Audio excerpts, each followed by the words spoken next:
It remains to be seen, a White House official stated when asked about the next steps regarding Ukraine.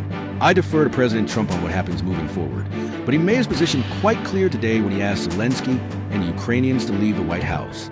He feels President Zelensky is not in the right mindset to negotiate peace. Trump's frustration with Zelensky was further reinforced during an interview with Bret Baier, where the Ukrainian leader refused to apologize for what Trump viewed as disrespect in the Oval Office.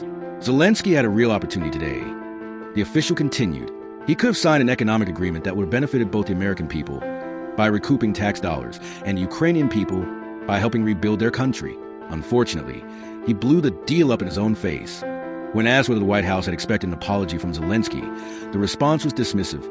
We weren't expecting anything, to be honest. As for whether the U.S. will now ramp up negotiations with Russia, the official did not confirm any immediate plans. I'm not tracking anything specific regarding next steps with Putin, but President Trump has always maintained that both sides need to negotiate equally. A good deal, whether in business or politics, usually leaves both sides a little unhappy.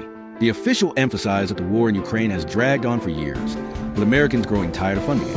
Zelensky refuses to recognize the practical reality of this war. His countrymen are dying, and the American people no longer want to foot the bill.